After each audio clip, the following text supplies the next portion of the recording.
Good afternoon, everybody. My name is Jill McAllister, and I am the Corporate Events Manager for Cone Health. I want to welcome you to today's COVID-19 Vaccine Education and Information webinar for young adults.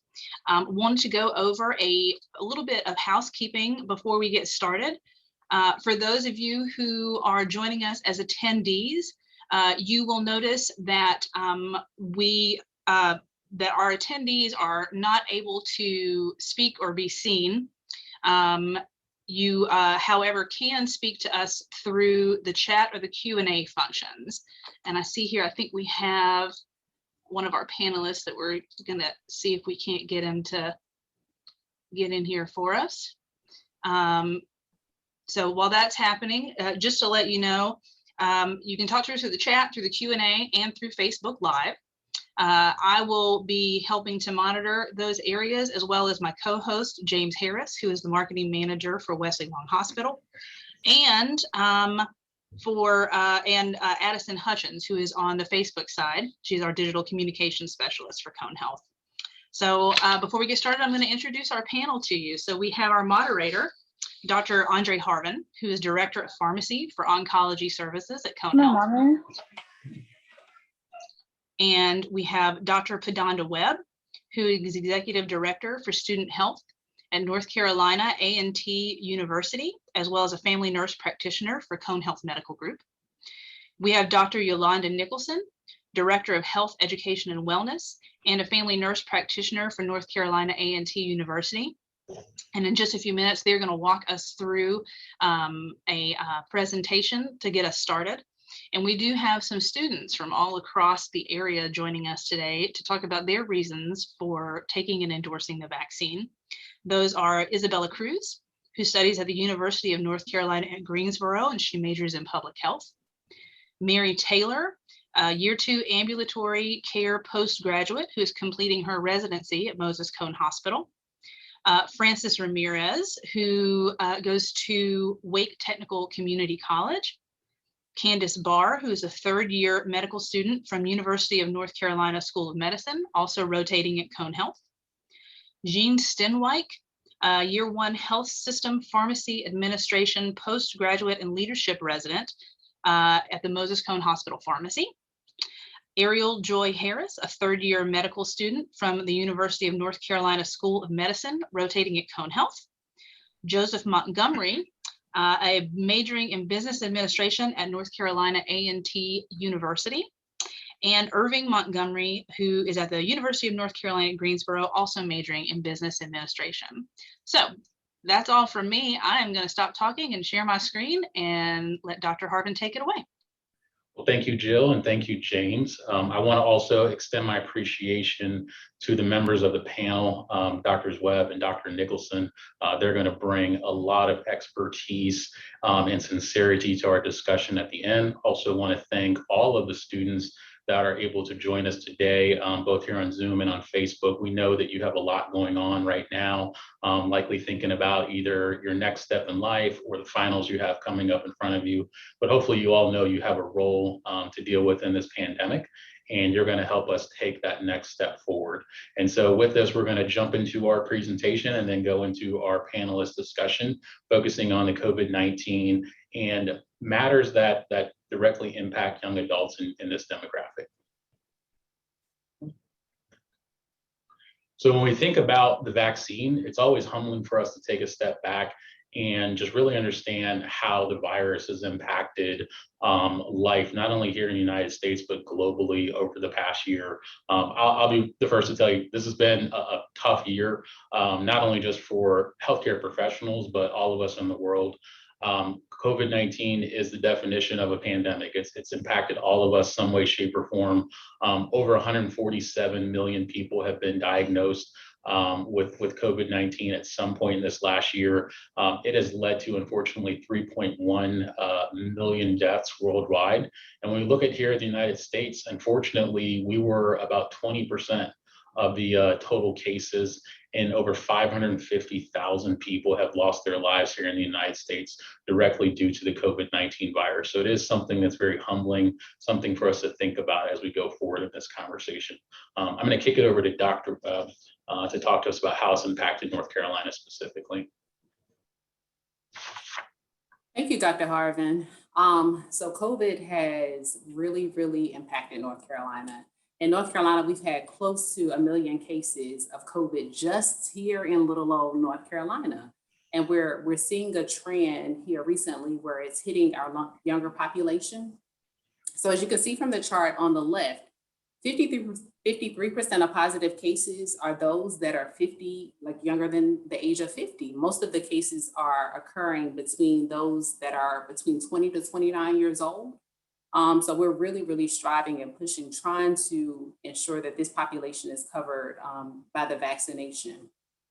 If you take a look at the chart on the right, while we'll be given about 3 million first doses of COVID vaccine in the state, the majority of those vaccines were actually given to people that are 50 and above. And so, although we're very excited to see that those 50 and above are eager about the vaccine, we definitely need to make sure that we're targeting that 20 to 29-year-old age range, just because that's the population that is being affected the most at this particular moment.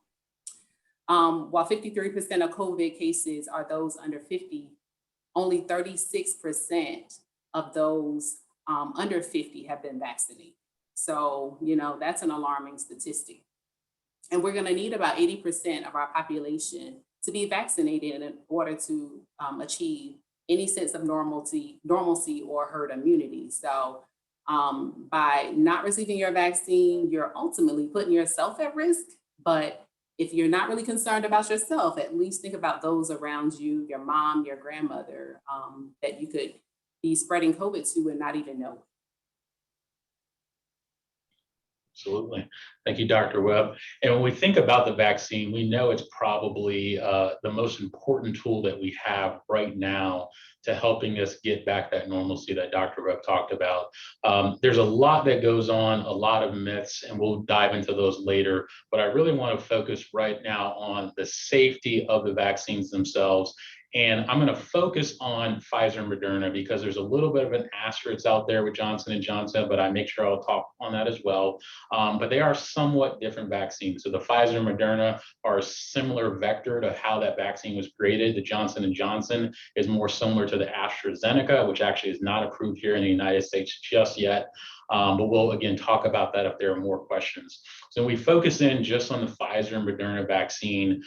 These were still very robust trials in terms of safety in order to allow it to be received by the public. So there's a lot of misnomers and misinformations when you come out from that. Between both trials, there was about 68,000 participants. And when we look at the rest of the vaccines that are out there, whether it's our childhood vaccines or our normal annual flu vaccine, 68,000 people is still a lot of people to go through a clinical trial for a vaccine. So it's still the same amount that we would normally see with any other aspect of the vaccine may be impactful for. And within that Pfizer and Moderna study arms, we found that there were no safety concerns in terms of like serious, clinically relevant aspects that would make us say we should not bring this vaccine to the public. Here at Cone Health, almost 9,000 of our team members, that includes our physicians, our nurses, our pharmacists, people in our EVS services have received at least one dose of the vaccine. And almost all of them have completely been vaccinated as of the end of last week. Cone Health, we've been very instrumental in our role here in the community. So we've given over 150,000 total vaccines. And that's part of the 230 million vaccines that have been given across the United States. So that's incredible numbers. What I tell people when they ask if there was going to be something big that happened with Pfizer or Moderna in that time, we would have known by now because millions of people have received it, not only just in the US, but across the world. Focusing in on the Johnson & Johnson vaccine, we know that this had a lot of concerns in the last few weeks. It did have a very rare but very serious side effect that was brought out. It was a type of thrombocytopenia. it was the very definition of a 1 in a million side effect, but it was something that the FDA saw and felt like it was a concern that it was coming up and focusing on a very specific patient population, women from the age of 18 through 54, and decided to put a pause on it for a period of time so that they could research it, understand it, see if we needed to either take it off the market or put parameters around that vaccine to ensure that no one else had any significant or potentially life-threatening reactions around that Johnson & Johnson vaccine. As of the end of last week, the FDA has approved that vaccine to be given back into the community again. During that time here at Cone Health, we did not offer the vaccine while it was on pause. We are in the process right now, though, of reevaluating that, looking at the supply chain, and likely taking the next steps to bring that vaccine back to our clinic. So again, it was something that we did out of abundance of caution. This is what you want to see from the CDC and the FDA when it comes to vaccines. So this is those government regulations in work. So this was a good thing for us to see, and we know we can go forward and use it now. And with that, I'm going to turn it over to Dr. Nicholson to talk about efficacy and side effects. Thanks so much. So let's just go ahead and follow the science. Despite the myths that we had that we've all heard about how quickly this vaccine was developed, and despite the actual doubts about its safety, when you do get the vaccine, you stay safe, you help stop the spread of this virus, and that's our bigger goal. So let's talk about what really went on. Scientists actually had a big head start in this development because they had decades of the science behind similar vaccines to create this vaccine that we're now using. That's why they were able to actually produce it. They didn't rush in development like so many have said. The vaccine actually had the same process that all vaccines do, with no major safety concerns in the trials. The process was faster because of the more resources and the greater coordination that we've learned through the years in vaccine development. The vaccines have been proven to be highly effective, as you can see on the chart in front of you.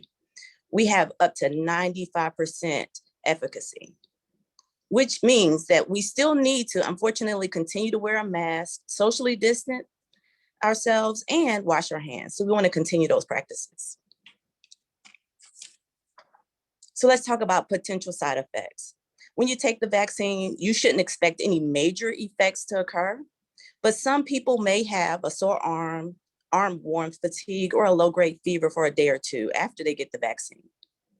The side effects are the same for both vaccines, and most will resolve within about 24 hours.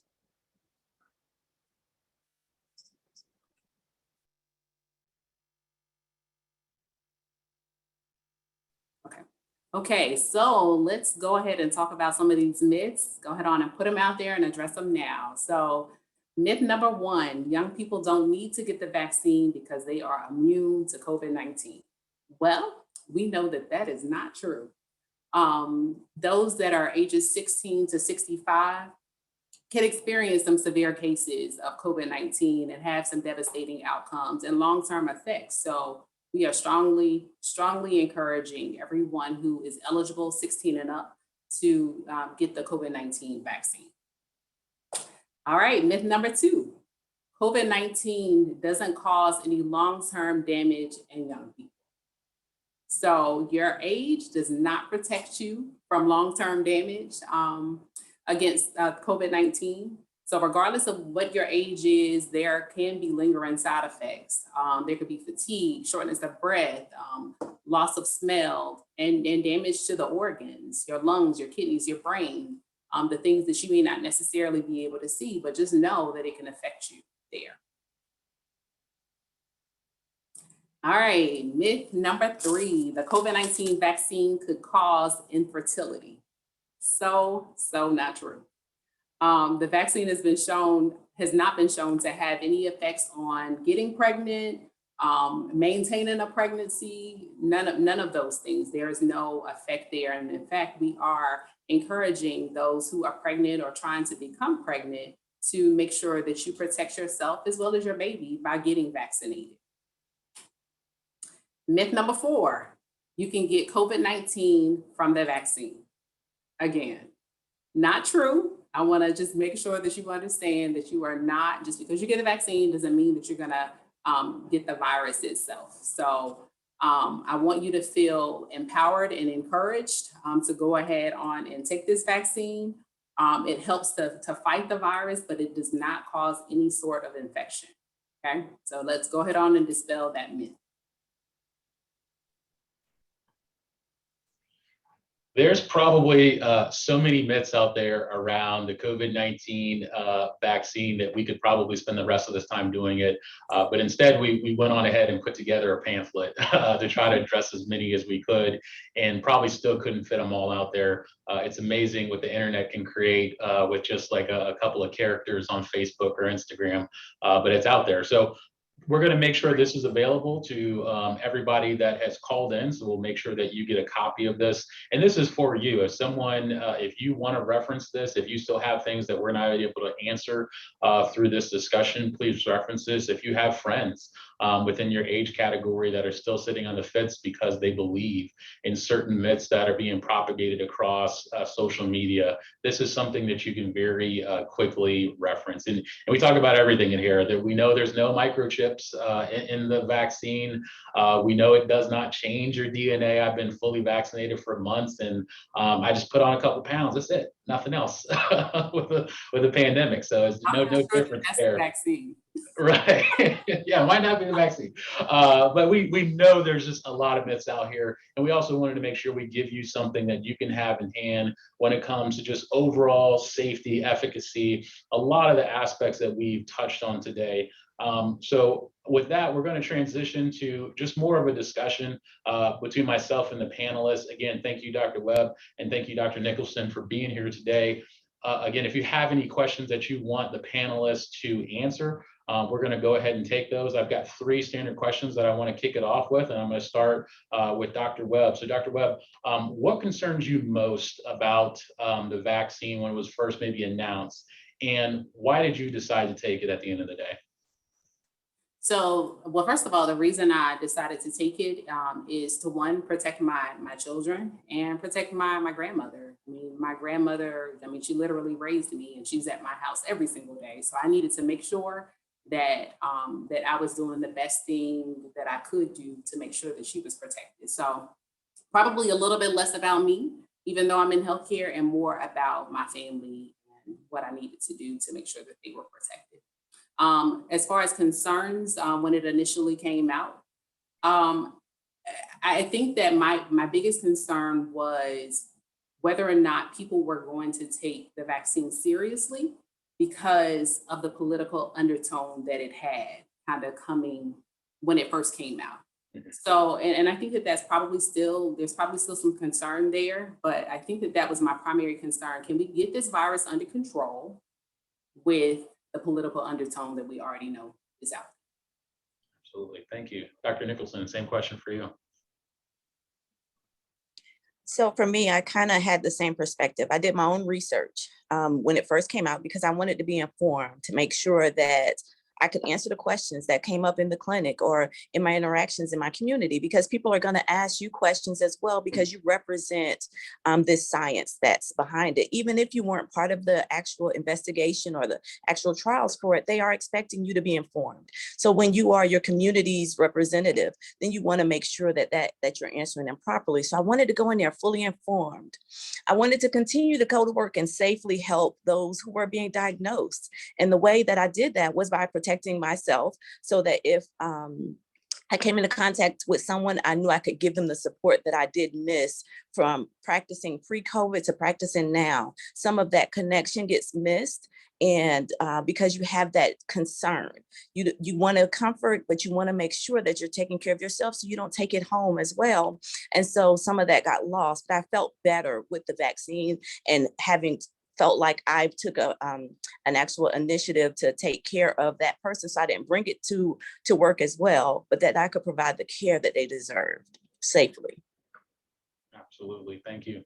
I'll say for me, I know one of the biggest concerns when I started coming to it, being a Black male, I heard it directly from my family very quickly of, hey, I'm not sure if you can trust that, right? Like, should you be one of the first people that's going to take this vaccine because of the history that a lot of us know from our parents and within our generation when it comes to the Black and brown community and how they've been treated within healthcare. So, my mom was immediately like, hey, I'm going to put in this tape of, about the Tuskegee Airmen. You need to sit down and listen to this and watch it, because you may not want to be the first one there. But it goes back to what both Dr. Webb and Dr. Nicholson said, is that we have to get back to the data and the trials and understand that there was great representation in bringing these vaccines to our community, that there were Black and brown people that were part of the clinical arms. And we had that representation that's sorely missing a lot of times in healthcare for us. And for me, just like they said, I wanted to make sure I didn't take it home. My father is a two-time cancer survivor and undergoing cancer treatment currently. Although he lives in a different state, I just wanted to make sure that for him, I was doing my part, even though he may be 3 states away. So thank you for those answers. I'm going to kick back to Dr. Nicholson. We'd love to hear what's maybe the most common myth that you hear, whether it's within your peers or within your kind of immediate community, that you wish you could just get a hold of and dispel. So for me, the most common myth that I've encountered was that it's a tracking device inside the vaccine. I think you've kind of addressed that earlier. And so what I did inform the actual person, that several people that have brought it up, was that we don't need to inject anything into our system. We have a phone that we carry with GPS and coordinations on it all the time. Why would we take science and integrate it with that technology? And that we need to consider some of the things and the benefits that this vaccine could actually bring to our community, since we are the most affected groups. Our Black and brown communities are the ones that are infected. So we need to pay a little closer attention to the actual data and the trials and the actual information. So I'd like to go ahead and dispel, there is no tracking device. Thank you. And I'm going to pause real quick, because I realized I did not ask our student panel the previous question. So of our students, who's willing to maybe raise their hand and talk to us about maybe their concerns with the vaccine and whether or not they have decided to take it? Anybody brave enough before I call on somebody? I'll go. Montgomery, I see you. My concerns were pretty much the same as yours, Dr. Harvin. Like, it was my family, and being in the Black community, there's not much trust in healthcare or the government. So that was my biggest concern. And then obviously the politics behind it. And at the beginning, you had some doctors, saying it's real, and then other doctors saying it's not real. And it's like, why should we trust healthcare if you have doctors and nurses going on TV saying that, you can do this treatment, but another doctor saying this treatment? It's like, who do we listen to if y'all aren't giving the same information? Absolutely. Anyone else have like similar feelings or experience during that time in the early days? Ms. Candace, I'm gonna ask you, since you are our medical student right now, right? What was it like in your role, kind of going through that, and what was concerning you about the vaccine maybe early on when you're hearing about it?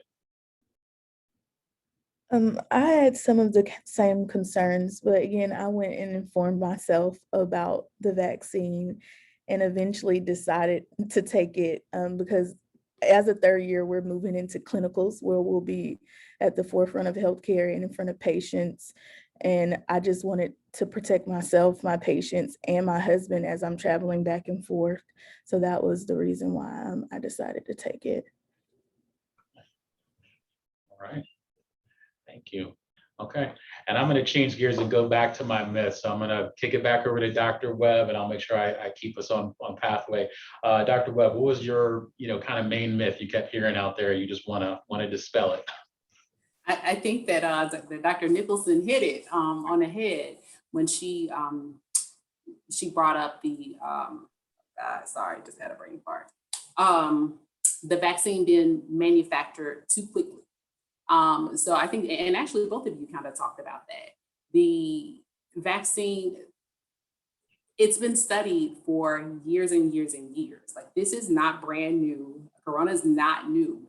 But for some reason, people, were like, why is it that we can't, treat herpes, or we can't treat HIV but we can come up with something to treat, COVID-19. And so, part of the issue with this is that we have millions of people pandemically dying. Okay, so we had to do something and do something quickly. We already had the data, the science was there.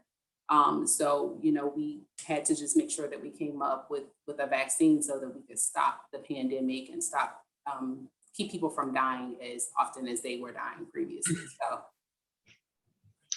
Yeah, I'll say that was one we heard a lot. I'll say from me, they kept saying, well, it's emergency authorization. That doesn't mean it's an approved vaccine. And you're like, well, it's kind of it's a misnomer, right? It's the same thing. You went through this emergency provision because it was a way it's designed specifically for emergency events, right? Like it's right there in the title. But if you actually dig into what an emergency provision is and compare that to how you normally bring a vaccine to market, you will see that they mirror each other, essentially requiring the same level of clinical vigor that it does. Essentially, it allows us to be on a truncated timeline, and instead of doing preclinical and phase 1, phase 2, phase 3 clinical trials sequentially, we were allowed to do them essentially in parallel, almost at the same time. That's really what separates an emergency authorization from just pure FDA approval. So that was something, and I'm not gonna lie, I gotta argue with my cousins sometimes on Facebook when they throw it out there because somehow they went to medical school without me knowing, in the last year. But we have to kind of get out there sometimes and really address that. So I'm going to turn it to my students right now because I feel like they're more connected to everything's going on. Joseph, I'm going to put you on the spot. What's the maybe best myth you heard out there that you kind of wish you could get out of there? Well, I would say the best myth I probably heard was superpowers. I heard somebody say that superpowers take the vaccine. So of course, another myth. Yeah, absolutely. Isabella, do you have any interesting myth that you've maybe heard over the last year about the vaccine? One that I've heard recently, just among some of my, public health peers, just a couple of them were, concerned about the vaccine causing miscarriages or infertility. And, we did try to attempt to give them the information that said, no, this is not true, but, they were still cautious anyways. And, I do understand because we're young and some of us are worried or starting to think about our reproductive futures. Yeah. A big one. I'm gonna call on my pharmacists. I got Jing and Mary. How about you two? What have you heard in the clinics? So I actually work at 4 different clinics, and I've heard a lot of different things. I've heard people not want it because they think they're going to stop breathing. They think it's going to give them COVID.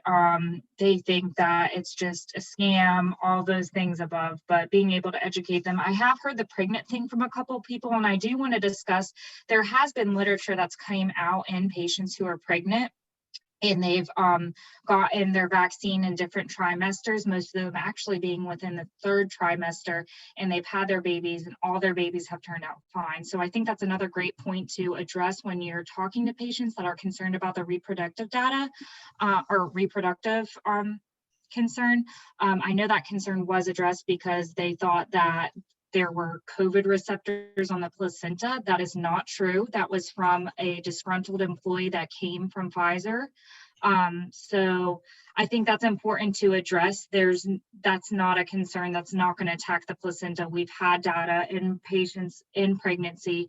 They've been fine after having birth, and their babies has also been fine. And that was mainly with the mRNA vaccines, so the Pfizer and the Moderna. But I've heard a bunch of different crazy things. What about you, Jing?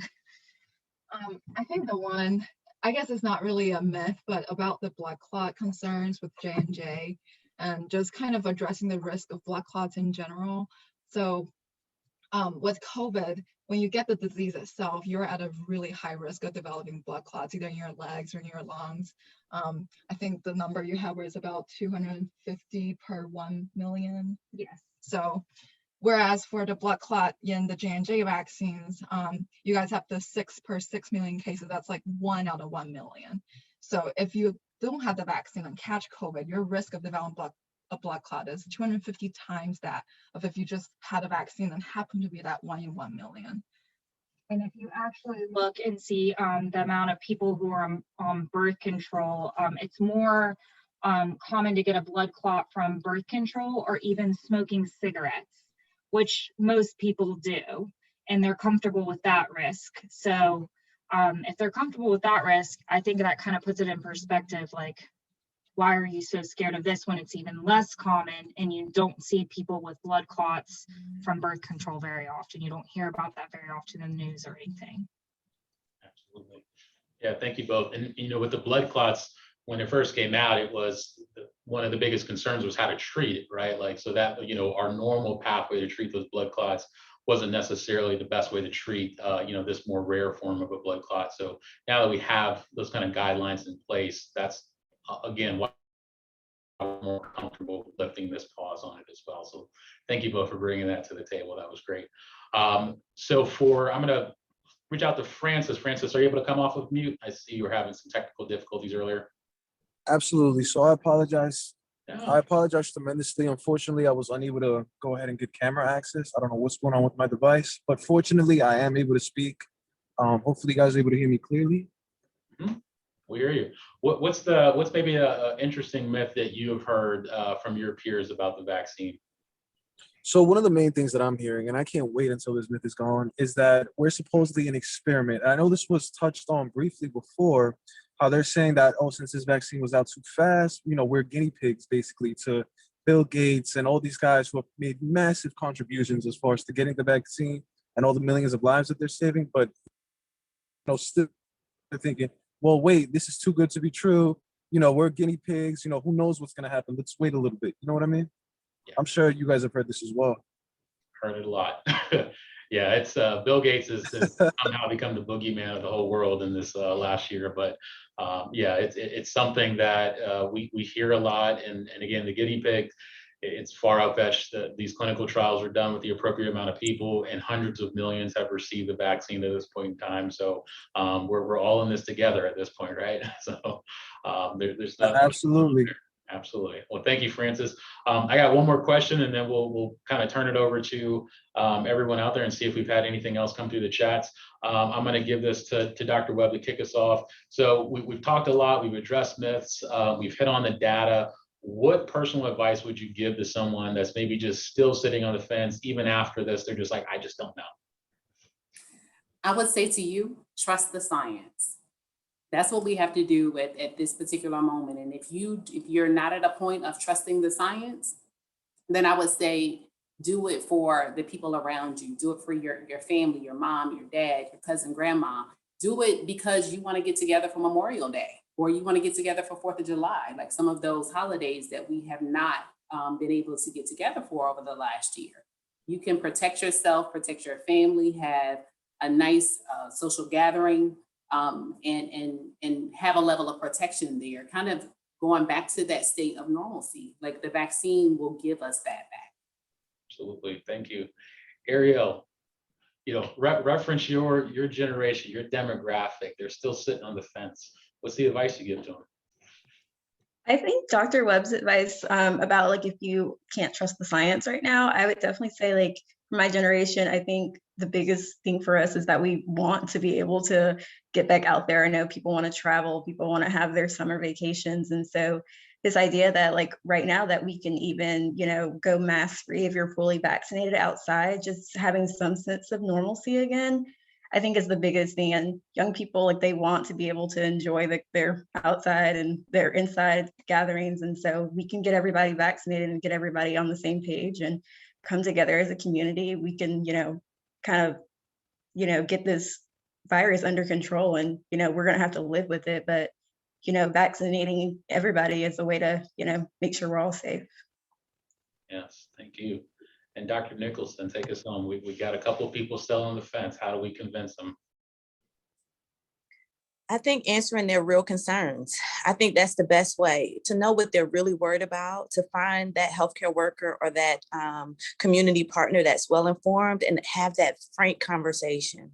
You can't answer or fix a problem that you're not fully informed about or aware of. And so I think we should start with where are you concerned? What is your biggest fear? Is it the fact that you're worried about actually getting a shot, or you don't like needles? Let's talk about those concerns and how we can get through that and comfort you through those concerns instead of trying to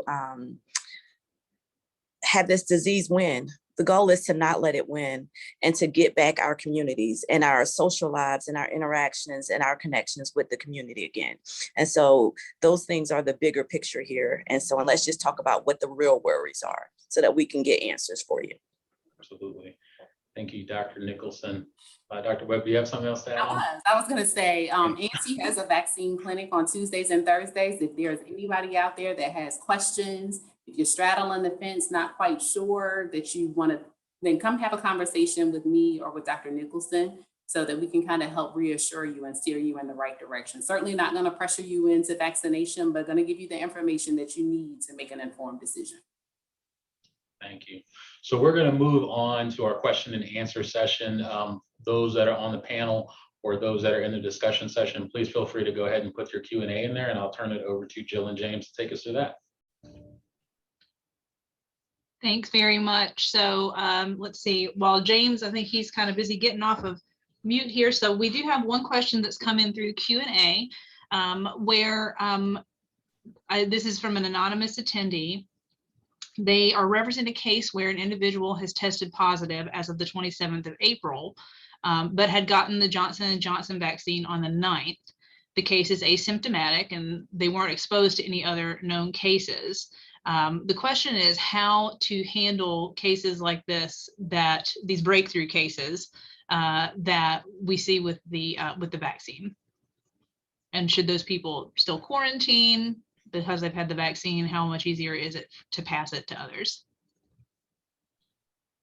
So that's a good question. So breakthrough infections can occur. That's something that we know. Even how effective the vaccines are, they can still have breakthrough infections. So as of right now, and I'll let Doctors Webb and Nicholson, and I'll even look to Mary and Jing, if you know you're positive at that point in time, you still want to ensure that you're going through all precautions. So you want, and even if you're not positive, right, we still need to go through those precautions of wearing our mask, social distancing, washing our hands. That person probably needs to see themselves like they are positive with COVID at that point in time. But unfortunately, breakthrough infections can occur.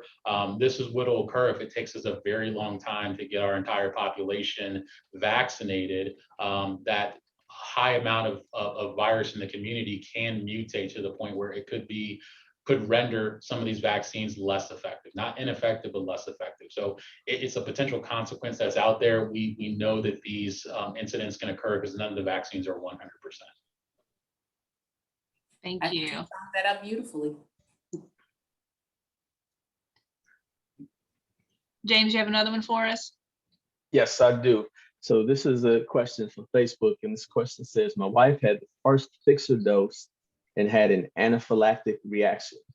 She had to be treated in the ED. Should she take a different brand? And the follow-up question to should she take a different brand is just a statement that she's concerned about travel restrictions as well. So to any of our medical experts, we present that question to you all. So if she had an anaphylactic reaction to the vaccine and ended up in the emergency department, I would not advise getting a second dose of the vaccine. We're back to protecting ourselves, social distancing, wearing your mask, and washing your hands. Dr. Nicholson? So I completely agree. You shouldn't get the second dose of the same vaccine. There is some research going on right now to see if you can go from the messenger RNA to the vector itself to the Johnson & Johnson vaccine to get that protection. So there is some research going on with that. And once we have more information on that, I think we can give a better decision on how that should proceed. But at this point, it's not recommended for her to get an additional messenger RNA vaccine. Thank you. There's actually been guidance that has been issued from the Journal of Allergy and Clinical Immunology, specifically with history of anaphylaxis. So if you've had a history of anaphylaxis, you have to think about why was the anaphylaxis? Was it due to polysorbate 80 or PEG? So if it was due to one of those things, so if you're allergic to PEG, you need to get the J&J vaccine, and you want to watch them for 30 minutes afterwards, because the mRNA vaccines are made with PEG. As for polysorbate 80, they would get the mRNA vaccine. Most vaccines have been made with polysorbate 80. So if they've had an anaphylactic reaction to both, then you can refer to an allergy specialist. So if you've had an allergic and anaphylactic reaction to one kind of vaccine, you want to probably switch to a different vector. So if you've had a bad experience with the mRNA, you get the J&J vaccine, or at least consult with an allergy specialist. So we don't have any, okay, I'm sorry, go ahead. Go ahead, James. Okay, so we don't have any other questions in the Q&A right now, but I'd like to ask one of the panel and our medical experts. So for our college students, we're close to school ending, and we're obviously encouraging folks to get their vaccines now. So for those who maybe need to go home to somewhere in the Midwest or California and they go to school in the Triad, should they get their vaccine here if the opportunity presents itself, or should they wait until they get home? What would you say to someone who's on the fence in that regard? I would definitely get the vaccine now, because you have the risk of spreading it when you travel if you don't. Thank you very much. I appreciate you. Dr. Harvin, were you going to say something as well? I was going to say the same thing. Like if you have the opportunity to get it now, get it now. There's no need to delay. You want to go ahead and get it as soon as it's available. I will say here at Cone Health, there are days when we have more vaccine than we have people willing to get it. So we are hitting that wall. We're at the inflection point where at first it was supply was the issue. Now we're at the demand part. So every single one of you should be able to get the vaccine immediately. Dr. Webb and Dr. Nicholson have both said that their locations have it available. We have it available across Cone Health. Colleges have it. Community pharmacies have it. So there really is little to no barriers out there for you to go ahead and grab that vaccine as quickly as possible. And what Dr. Taylor said earlier is that we want to make sure that you do it before you travel. I mean, that's the most important thing, because you're protecting others as well as yourself. And I do want to mention the CDC released new guidance 2 days ago on the 27th. And they say it's okay if you've been fully vaccinated. They count fully vaccinated, I think about a week or 2 weeks after you've received the vaccine, that you do not have to quarantine when you travel domestically. They also say you do not have to quarantine if you travel internationally. It just depends on the country you're going to. So that's another reason, especially if you're traveling, you go to UNCG and your home is in another state, you want to make sure that you have the vaccine. You also don't have to quarantine now. So that's something else to consider as well when you're getting your vaccination. Thank you. Another question that we get pretty often is, how much does the vaccine cost? And I think that we've covered it, but I would love for our experts and everybody to confirm that you received your vaccine for free. Yes? Yes. Yes. Vaccines are free. They are covered by the federal government, and you do not need to pay for them. Your health insurance, you don't need to even show that you have insurance. Another thing, and maybe Dr. Webb, since you're so involved in the ANT clinics, that you could help us with this. Another concern, especially for those who may not have their citizenship yet, is that that we would be tracking them and turning them in to authorities if they are not citizens of the United States and they're getting their vaccine. Would you like to speak to that? Absolutely not true. I have zero stake in turning anybody in. My goal and our goal in general here at ANC and even across the US is just to make sure people are vaccinated. there is no other underlying reason why we would, be administering the vaccine. Thank you. And then I think we'll just do one last one, which is something that we get, which is, why do we have to continue to mask even though we've been vaccinated?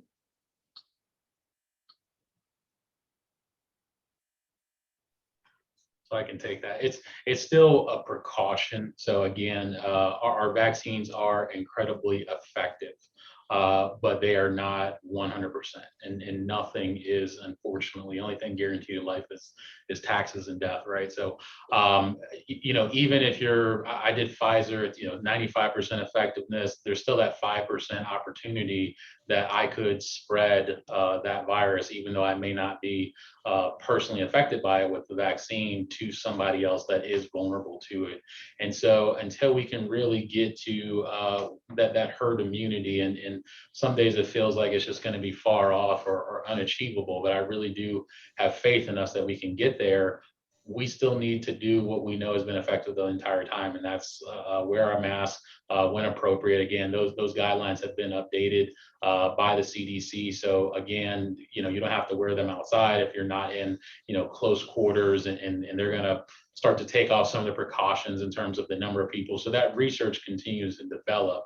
But again, I default to the mask unless I know I'm in a situation where I'm around other people that are vaccinated, or I'm not in close proximity for a long period of time with people. I'll still just go ahead and wear mine.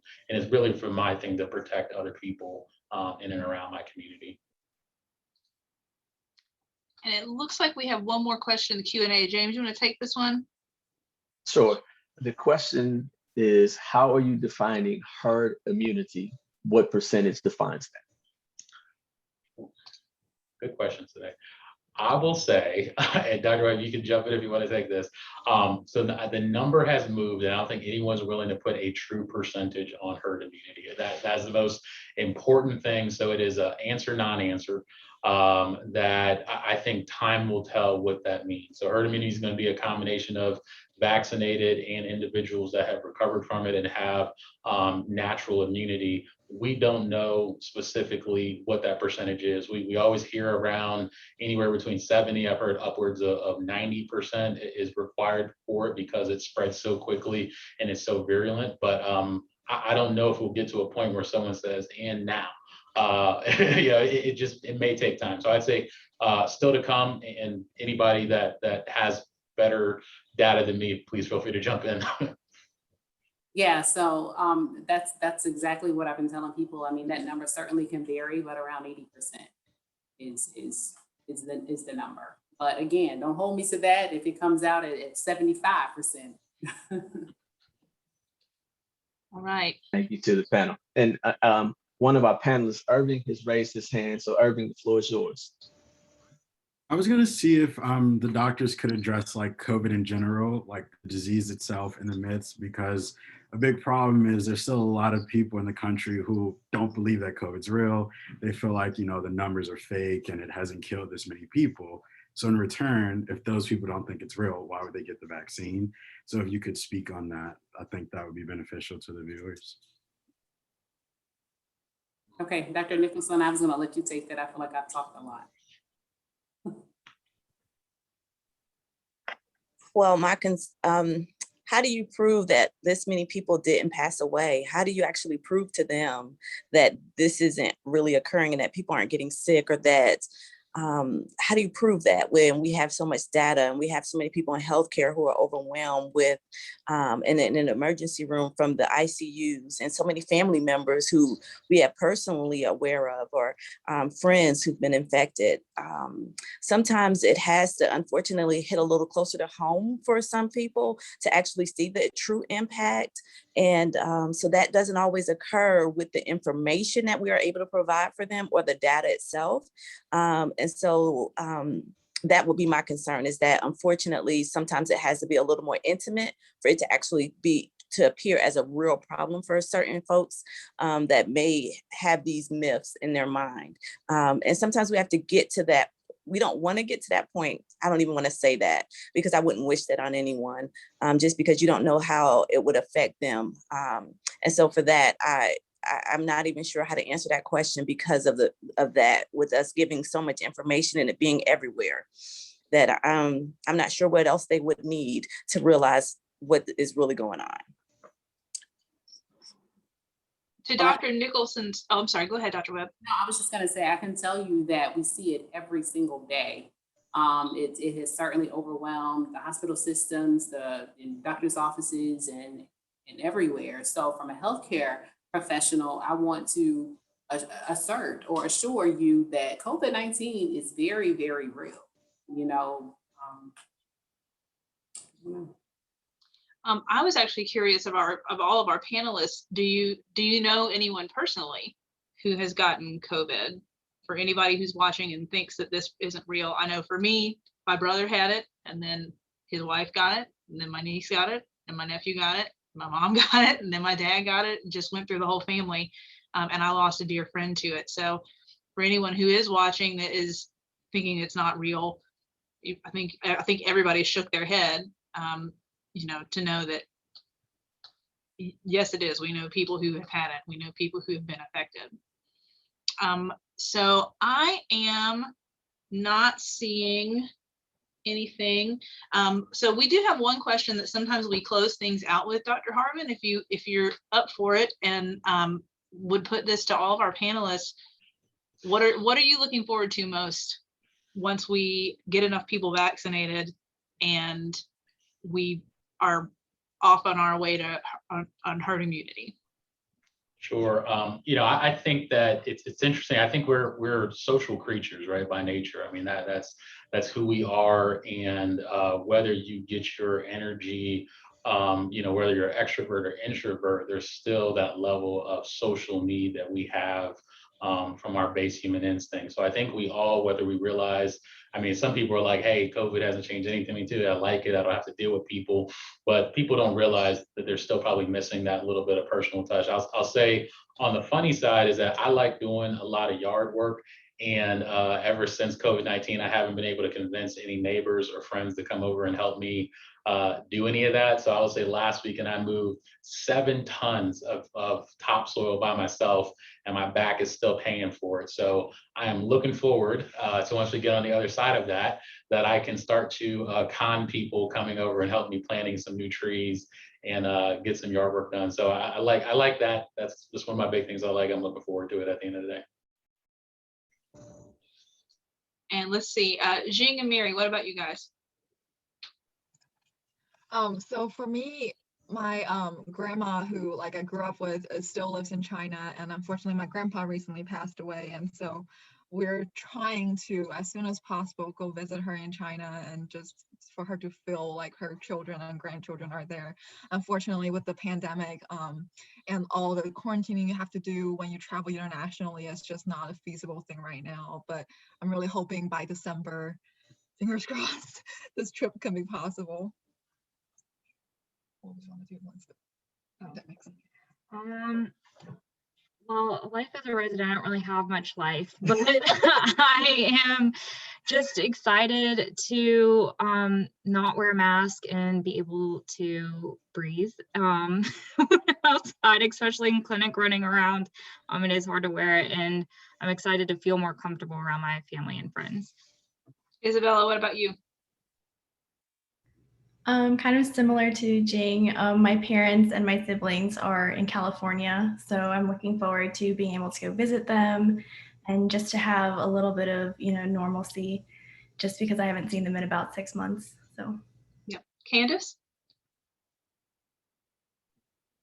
I have some family in Trinidad and Tobago, so I'm excited for once this is all over to finally be able to see them, because I haven't seen them in a while. Joseph, what about you? Oh, well, this upcoming May, I'll be graduating from the best HBCU, North Carolina Agricultural and Technical, the illustrious. So COVID has definitely shut down a lot of plans I had made given my last year here, as well as family members not being able to come in and attend. So hopefully in the future, no one else will have to experience this, and they can go back home. Ariel? Well, I'm a huge Carowinds fan, and I know Carowinds is actually opening up this summer, but I actually still don't feel really comfortable, even though I'm vaccinated, to be in a large crowd of people. So as soon as like we can get everyone vaccinated and get this virus under control, I'm ready to like stand in line for hours to get on a roller coaster. Irving, what about you? I'm a big people's person, and like I've been at work at a grocery store for a year now, and I still don't know what some of my coworkers look like. So it's kind of weird to me, and I'm looking forward to being able to see everyone smile and what they look like in a few months. Dr. Nicholson? So I have the great joy of working here at North Carolina A&T, and I miss the energy of the students being out and about on campus. I miss their noise. I miss their interactions, and I miss the in-person meetings. It sounds weird when I'm saying it out loud, but I really do miss that. I miss the potlucks that we had here as a student health center. So I miss those interactions and our year-end cookouts that we would have as a team. I miss those kind of things, those kind of gatherings where it was more relaxed, or it was a celebration of someone's birthday, instead of us having to do things in a smaller scale. It's one of those things that I do really miss. Even looking out the window and not seeing students walking around is something that I'm just not used to. I see a small trickle, but nothing compared to what we usually see. And them telling me right now we have all these seniors graduating, and they would come by to give me a hug and a picture. And I don't get any hugs or pictures. I get pictures, but not the same amount. And so I do miss those interactions. I look forward to it coming back. Dr. Webb, why don't you bring us home on that question? Well, since Joseph started this trend and I'm an A&T alum as well, I look forward to the day that we can have homecoming with no mask, and we can have fish fries, and we can go to the game and all of those things. So I think that that's one of the things that I will really, really be excited to attend once this pandemic is over. All right. Dr. Harmon, since we're in our last 5 minutes and it looks like there's no questions, you want to take us through the last couple of slides about how people can help us out and how they can get vaccinated? Absolutely. I almost forgot about this. All right, so we've come to the end, and again, thank you to all our panelists. Thank you for everybody that has joined in and assisted us. And Jill, I think it's probably showing your notes and everything, but it's okay. So how can you help? Again, the most important thing that you can do is to do your research, make sure it's from a reputable source. Again, FDA, CDC, you can go right to Pfizer, Moderna, Johnson & Johnson, and actually see a lot of these questions and myths. They actually try to help bust them all right on their websites, and ask questions from people like people on our panel here today, trusted members of the healthcare community. We will always make sure we do our best never to steer you wrong. You can register for your vaccine appointment or walk into any of our clinics across Cone Health. Like we talked about earlier, these are now available at a large portion of our campuses, for college campuses as well. Even community pharmacies have it. Help register your fellow classmates and those, again, in this demographic. We can't get to the end of this without every single one of you being a part of it. We can't leave anybody behind. We cannot do this without every single person in this community coming together and saying that we're gonna take the jab, and we're gonna go ahead and trust the science and get these vaccines. And so again, use your influence, that social influence, that personal influence that you have with others, to dispel the rumors and the myths and get them as close to facts as possible. You can always contact Jill. She has her email there if you need any information or you want any of us to join on any panels or community or organizations that you may have or be involved with. As always, you can go to conehealth.com/vaccine to get any information about where you can receive that vaccine, what's closest to you. Our eligibility is pretty much wide open, so that's all adults 16 years of age and earlier. Again, we strongly encourage and recommend it. You can call us here at Cone Health at 336-890 1188, excuse me, Monday through Friday, 7 a.m. to 7 p.m. to get yourself on a schedule or help you identify the closest location for a walk-in. So we're available. Rain, sleet, or snow, we're here, we're ready, and we're welcoming you into the clinics. So thank you for everyone's time, and thank you for the participation. Yes, I'll echo that. Thank you so much to all of our panelists, and thanks to everybody that attended with us today. Everybody have a great day, okay? Bye.